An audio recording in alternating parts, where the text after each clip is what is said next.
So apparently playing Pokemon Go can be extremely dangerous. And this isn't a joke profile either. I'm not talking about Tim Doyle or anyone here.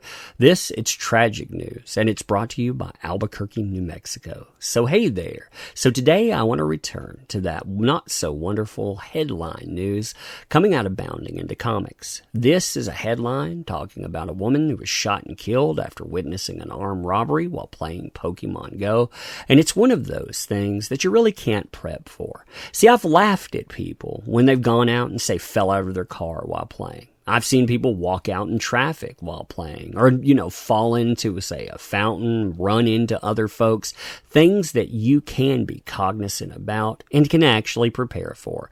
I've also made fun of people like Tim Doyle, telling their neighbors that they'll be outside their windows at 2 a.m. That kind of stuff, again, you can see the levity in it. This, however, again, is something you can't prepare for because at the end of the day, terrible people, they do terrible things, and sometimes you get caught up in it no matter what you do. Now, this news, again, coming out of Bounding into Comics, good place to check out. If you've never checked them out before, they've basically paid their dues to bring you all kinds of newsworthy articles. I mean, you have stuff like this that are kind of just blips on the radar, but you also have them covering everything from trials, Marvel news, and on. They've paid for that, too. They've paid for covering politics by losing a 100,000 plus follower Facebook account. They also paid for that with comps. They talked about Marvel pros, how they act and interact, and yeah, they had that taken away from them. So again, check them out, subscribe. They're actually a good place to do so. So, again, headline. Woman shot and killed after witnessing armed robbery while playing Pokemon Go. Last week, a Pokemon Go player in Albuquerque, New Mexico was shot and killed at a park near her home after witnessing an armed robbery. This goes on to talk about her being 21 years old and her going with her boyfriend to park here just before midnight near her apartment where the shooting took place. Now, apparently, being there, that was actually a nightly ritual. They would play on their way home. I'd wondered why they would be at a park at night, and that doesn't really matter either. When I say this is just me trying to understand the layout to it. The fact of the matter, again, terrible people, they do terrible things. It has nothing to do with the victims being out doing something. Now, when the local news talked about this, they said that the pair had witnessed two unknown people in the process of attempting to rob another motorist. When they attempted to leave the scene, the subjects opened fire on the car. The person, she was hit in the head, and after being shot, her car would crash into a home. You talk about something horrible there, too. You go out again on your nightly ritual. You're there with your boyfriend. You notice something, again, terrible transpiring. You see two people trying to jack up some motorists. When you notice that, you try to leave the scene of the crime. And people, they decide to open fire on you. When they do, you actually get struck by a bullet. And then, your car crashes in to a home. So, what a mess there. I mean, what a mess. Now, when the police arrived on the scene, they discovered her inside her car. She would be transported to the University of New Mexico Hospital, but would die from her injuries. 21-year-old. I mean, really, what a mess there. What a mess.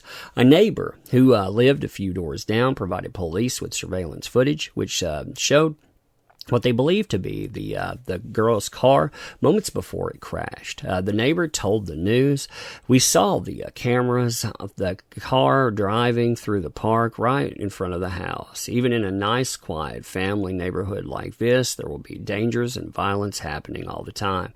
It's scary." That is indeed a scary thing, too. To find out that the illusion of this being safe, this being nice, it can all go away just like that. I mean, I've seen that kind of stuff in neighborhoods that I've lived at as well. We've actually seen some horrific elements, outside of apartments. One time when I was listening outside of a window, I heard two people get into an altercation outside. And well, when I looked out, there was a person leaning into a car. The car decided it would try to roll away. Someone actually opened fire into the car, and the car actually hit a house trying to get out before the person later succumbed to injuries. So this kind of stuff, it happens everywhere. And again, it's not like going out and tripping into a fountain, because you never know what kind of people are going to be out there. They are obstacles in the environment. They're also almost like natural disasters. And when you roll in to the area that they're in, unfortunately, things get wrecked and sometimes lives get destroyed. I mean, that is the terrible reality to it. So another neighbor noted to the news, I heard some clanging or banging. I didn't know what it was at first. We didn't realize how serious it was until the police and fire showed up and lights were flashing. Then, speaking to the news, the boyfriend told the local station that this was part of their nightly ritual, essentially. He and his girlfriend, they would typically play Pokemon Go before heading home. Her and her boyfriend always make a loop around this park before they go home and play Pokemon Go, because their apartment is literally right there. So it's right there on the way home. That actually answered some questions on everything being there. When you're going out, you're going home, why not? It's not like you're going out and goofing off in the middle of the night. You were just going on your way home, spending some time around someone that you care about. And again, in that, how can you actually prepare for this? He would add there, she has helped me through everything, and she's always been there. Now she's gone. 2 lives basically destroyed with this kind of stuff too. That's the ugliest thing about stuff like this. And it's the thing that makes me hate people sometimes, because of what they're willing to take away. Because of what exactly? You have people out there that again are trying to jack up some motorist. Okay, well, when another person tries to flee the scene, they open fire on them. Why exactly? Because they could identify them. What exactly is worth that? That's the insanity of humanity there. So while holding back tears, he continued, I'm really trying hard not to break down right now. I feel like there is a piece of me that is missing right now. And he added, just knowing that I'm never going to see her again or talk to her, I'm just sorry that her life was taken away so soon. Now, the Albuquerque police, they have yet to identify the subjects involved in the shooting, and they're asking for more information. Now, this is one of the reasons that I actually picked this up too, because when I saw this headline, I thought, what in the world? And then after reading it, I thought, yeah, the people that were involved in this, I hope they get caught. I hope they get caught. I hope they actually face justice. And when they face justice, I hope we're talking about actual justice. I hope we're not talking about a few years because, oops, something happened. No, I hope that when they take away somebody's life, well, we see reciprocity. Maybe that's not something that people want to hear with that, but that's the reality of it. They take away something. You also destroyed another person's life. And, really, you took away also something that a person probably would be scarred by just by seeing it. Imagine gaming now. Imagine thinking about Pokemon, not just Pokemon Go, but Pokemon period, and thinking about the stark reality to that. You're not just talking about what they witnessed, which would have been terrible in and of itself and probably would have ruined at least part of that, but then to actually go through that experience, to see that happen to yourself. That see it all happen right there in front of you. It's terrible stuff. Now, according to the police, they are looking for a silver 4-door sedan, as well as a red car, possibly a Ford Mustang, in connection with both the robbery and the shooting.